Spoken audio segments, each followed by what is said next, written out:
உலகம் முழுக்க பல்வேறு நாடுகளில் வெவ்வேறான கலாச்சாரங்கள் இருக்குது. ஒவ்வொரு மக்களும் தங்களோட மொழி மற்றும் பழக்க வழக்கங்களால மாறுபடும் நிலையில வெவ்வேறு விதமான கலாச்சாரங்களையும் கடைபிடிக்கிறாங்க. குறிப்பா வெளிநாடுகளில் பின்பற்றப்படும் கலாச்சாரங்கள் ரொம்ப வினோதமாக தான் இருக்கும். அந்த வகையில தற்போது வியட்நாம் நாட்டில் வந்து பார்த்தீங்கன்னா பாய் ஃப்ரெண்டுகளை வாடகைக்கு விடுறாங்க. அதாவது பொதுவாக வாடகைக்கு கார், வீடு இந்த மாதிரி தான் ஏதாவது கிடைக்கும் நம்ம நாட்டில். ஆனால் தற்போது அங்கே வந்து புதுசாக பாய் ஃப்ரெண்டுகளை வாடகைக்கு விடுறாங்க. அதாவது பெண்களோட பெற்றோர்கள் எப்போது திருமணம் பண்ண போறீங்க அப்படின்னு அந்த பெண்கள் கிட்ட கேட்பாங்களாம். சில பெண்கள் திருமணத்தை தள்ளி போட விரும்புவாங்க. இதன் காரணமா பார்த்தீங்கன்னா அந்த மாதிரி இருக்கக்கூடிய பெண்கள் பாய் ஃப்ரெண்டுகளை வாடகைக்கு எடுக்கிறாங்க.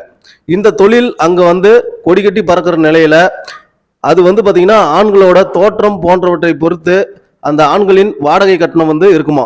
மேலும் அந்த நாட்டில் பெண்கள் வந்து வீட்டில் கல்யாண பேச்சு எடுத்தாவே சில பேர் என்ன பண்ணுவாங்கன்னா வாடகை பாய் ஃப்ரெண்டுகளை கூட்டு வந்து காமிச்சு, இப்போ நாங்கள் 2 பேரும் ரிலேஷன்ஷிப்பில் இருக்கிறோம், அப்புறம் வந்து மேரேஜ் பண்ணிக்கிறேன் அப்படின்னு வீட்டில் சொல்லிடுவாங்களாம்.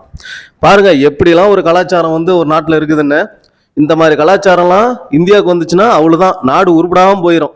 அதனால தான் நம்மளோட பாரம்பரியத்தை பாதுகாத்து தொடர்ந்து வந்து இந்த மண்ணின் மக்களோட கலாச்சாரத்தை பாதுகாப்பது நம்மளோட ஒரு முக்கிய கடமை. அதை தொடர்ந்து நம்ம பாதுகாக்கணும். இந்த வீடியோ உங்களுக்கு பிடிச்சிருந்தா வீடியோவை லைக் பண்ணுங்கள், ஷேர் பண்ணுங்கள். நன்றி, வணக்கம்.